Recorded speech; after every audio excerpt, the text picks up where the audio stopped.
பிரியமான சகோதர சகோதரிகளே, இன்றைய நாளிலே ஆவிக்குரிய தளமானது இறங்கி வந்து பூமிக்குரிய தளத்தோடு இணைந்து செயல்பட்ட ஒரு மிகப்பெரிய முக்கியமான தருணத்தை குறித்து தியானிக்கப் போகிறோம்.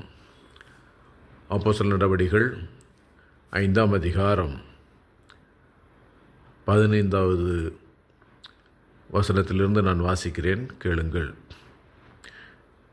திரளான புருஷர்களும் ஸ்திரீகளும் விசுவாசமுள்ளவர்களாகி கர்த்தரிடமாக அதிகமாய் சேர்க்கப்பட்டார்கள்.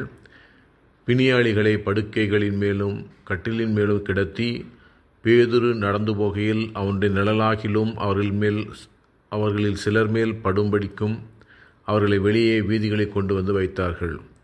சுற்று பட்டணங்களிலுமிருந்து திரளான ஜனங்கள் பிணியாளிகளையும் அசுத்தாவிகளால் வாதிக்கப்பட்டவர்களையும் எருசலேமுக்கு கொண்டு வந்தார்கள். அவர்கள் எல்லோரும் குணமாக்கப்பட்டார்கள். அப்பொழுது பிரதான ஆசாரியனும் அவனுடனே கூட இருந்த சதுசேய சமயத்தார் அனைவரும் எழும்பி பொறாமையினால் நிறைந்து அப்போஸ்தலர்களை பிடித்து பொதுவான சிறைச்சாலையிலே வைத்தார்கள். கர்த்தருடைய தூதன் ராத்திரியிலே சிறைச்சாலையின் கதவுகளை திறந்து அவர்களை வெளியே கொண்டு வந்து, நீங்கள் போய் தேவாலயத்தில் நின்று இந்த ஜீவ வார்த்தைகள் எல்லாவற்றையும் ஜனங்களுக்கு சொல்லுங்கள் என்றான். அவர்கள் அதை கேட்டு அதிகாலமே தேவாலயத்தில் பிரவேசித்து போதகம் பண்ணினார்கள். ஹல்லேலூயா. பிரியமான சகோதர சகோதரிகளே, இந்த வாசிக்கப்பட்ட பகுதியிலே பேதுருவும் மற்ற சீஷர்களும் கர்த்தருடைய வசனத்தை எடுத்து போதிக்கிற காரியத்திலே இறங்கினார்கள் என்று பார்க்கிறோம்.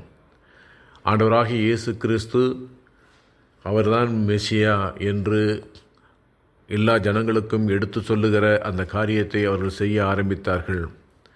எப்பொழுது அவர்கள் வேத வசனத்தை போதித்து ஆண்டவராகிய இயேசு கிறிஸ்து தான் உண்மையாகவே வரவேண்டிய மெசியா, அவர் வந்திருக்கிறார், நம்முடைய பாவங்களுக்காக அவர் அடிக்கப்பட்டு நொறுக்கப்பட்டு மரித்து அடக்கம் செய்யப்பட்டு 3ஆம் நாள் உயிரோடு எழுந்து வந்தார் என்கிற மிகப்பெரிய சத்தியத்தை எல்லோருக்கும் எடுத்து சொல்லுகிற பணியினை அவர்கள் செய்ய ஆரம்பித்த வேளையிலே அற்புதங்களும் அடையாளங்களும் நடக்கத் தொடங்கியதாக நாம் பார்க்கிறோம்.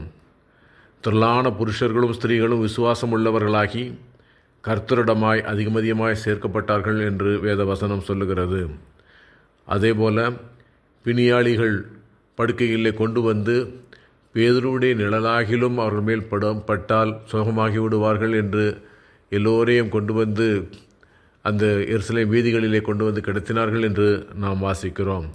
சுற்று பட்டணங்களில் இருக்கக்கூடிய பிணியாளிகளையும் அசுத்தாவிகளால் பாதிக்கப்பட்டவர்களையும் கூட கொண்டு வந்து அந்த இடத்தில் அவர்களுடைய சமூகத்திலே கொண்டு வந்தார்கள் என்று பார்க்கிறோம். அவர்கள் அனைவரும் குணமாக்கப்பட்டார்கள் என்றும் பார்க்கிறோம்.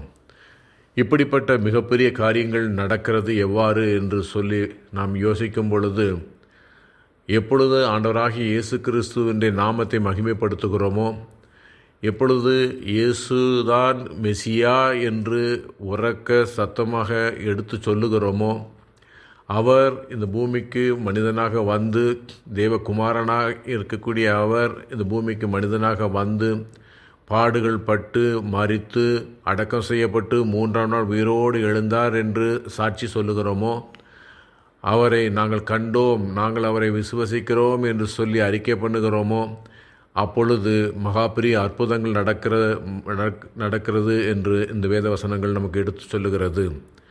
அதாவது பரலோகத்தில் இருக்கக்கூடிய வானதூதர்களும் பரிசுத்தவான்களும் இறங்கி வந்து எல்லா ஜனங்களுக்கும் சொல்லப்பட்ட முதலாக இயேசு பிறக்கும் பொழுது அவர்கள் வந்து அறிவித்த அந்த நற்செய்தியை இன்றைய தினத்திலே அப்போஸ்தலர்களும் மற்றவர்களும் எடுத்து சொல்லுகிறதை பார்த்து சந்தோஷப்பட்டு தேவையோடு வருகிறவர்களுக்கு பெரிய காரியங்களை செய்தார்கள் என்று பார்க்கிறோம்.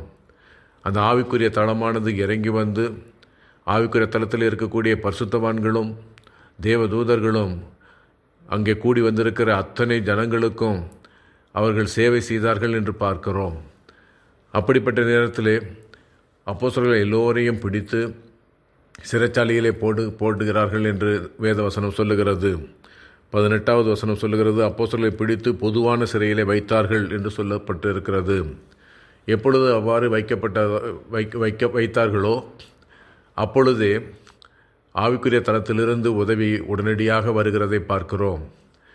சிறைச்சாலையிலே அவர்கள் இருக்கும் பொழுது கர்த்தருடைய தூதன் ராத்திரியில் சிறைச்சாலையின் கதவுகளை திறந்து அவர்களை வெளியே கொண்டு வந்து, நீங்கள் போய் தேவாலயத்தில் நின்று இந்த ஜீவ வார்த்தைகள் எல்லாவற்றையும் ஜனங்களுக்கு சொல்லுங்கள் என்றான் என்று வாசிக்கிறோம். ஹல்லேலூயா. பிரியமான சகோதர சகோதரிகளே, எப்பொழுதெல்லாம் இயேசுவினுடைய நாமம் மகிமைப்படுத்தப்படுகிறதோ, எப்பொழுதெல்லாம் இந்த ஜீவ வார்த்தைகள் எடுத்து சொல்லப்படுகிறதோ, எங்கெல்லாம் சொல்லப்படுகிறதோ, அதாவது ஆண்டவராகிய இயேசுவே மெசியா, அவரே உலகத்தின் இரட்சகர், அவர் மனிதனாக இந்த பூமிக்கு வந்து பாடுகள் பட்டு மரித்து அடக்கம் செய்யப்பட்டு 3ஆம் நாள் உயிரோடு எழுந்தார் என்கிற சத்தியத்தை யாருக்கெல்லாம் எடுத்து சொல்லுகிறோமோ அந்த இடத்திலெல்லாம், அந்த ஜனக்கூட்டத்துக்கு மத்தியிலெல்லாம் பரலோக ராஜ்யம், அதாவது ஆவிக்குரிய தளமானது இறங்கி வந்து கிரியை செய்கிறதே இந்த நாளிலே நாம் உணர முடியும். இவர்களை பிடித்து சிறைச்சாலையிலே போட்டாலும், அப்போஸ்தலர்களை பிடித்து சிறைச்சாலையில் போட்ட பொழுதும் கர்த்தருடைய தூதன் வந்து அவர்களை விடுவித்து அவர்கள் சொல்ல வேண்டிய அந்த ஜீவ வார்த்தைகளை சொல்லும்படியாக அவர்கள் கட்டளை கொடுத்ததை பார்க்கிறோம். அவர்களும் போய் மறுநாள் அதிகாலமே எழுந்து அந்த இடத்திற்கு, தேவாலயத்திற்கு போய் ஜீவ வார்த்தைகளை அவர்கள் பேசினார்கள் என்று வேதவசனம் சொல்லுகிறது. எனவே பிரியமானவர்களே, எப்பொழுதெல்லாம் இயேசுடைய நாமம் உயர்த்தப்படுகிறதோ, எங்கெல்லாம் இயேசுடைய நாமம் உயர்த்தப்படுகிறதோ, எங்கெல்லாம் இயேசு செய்து முடித்த பணியை, இந்த பூமிக்கு வந்து அவர் செய்த பணியை எடுத்து சொல்லுகிற பணி நடக்கிறதோ, அங்கெல்லாம் ஆவிக்குரிய தளம் இறங்கி வருகிறது. எந்த பாடுகள் இருந்தாலும் சரி, என்ன கஷ்டங்கள் இருந்தாலும் சரி, அந்த கஷ்டங்களுக்கு மத்தியிலேயும் பாடுகளுக்கு மத்தியிலும் கர்த்தருடைய தூதர்கள் இறங்கி வந்து, பரலோகத்தில் இருக்கக்கூடிய பரிசுத்தவான்கள் இறங்கி வந்து, ஆவிக்குரிய தளம் முழுமையாக இறங்கி வந்து அவர்களுக்கு கடமையாற்றுகிறதை, பணி செய்கிறதை நாம் பார்க்கிறோம். எனவே பிரியமானவர்களே, இந்த நாள் முதல் கர்த்தரை உயர்த்துகிற, ஆண்டவராகிய இயேசு கிறிஸ்து நாமத்தை உயர்த்துகிற பணியை நாம் சிரமேற்கொண்டு செய்வோம். அவர் பரலோக ராஜ்யத்திலிருந்து, அந்த ஆவிக்குரிய தளத்திலிருந்து நம்மை ஆசீர்வதிப்பார். அந்த ஆவிக்குரிய தளம் முழுமையாக இறங்கி வந்து நாம் செய்கிற பணிக்கு ஒத்தாசை செய்யும். ஆசீர்வதிக்கப்பட்ட ஜனங்களாய் நாம் இந்த பூமியிலே தொடர்ந்து பணி செய்வோம். ஆமேன்.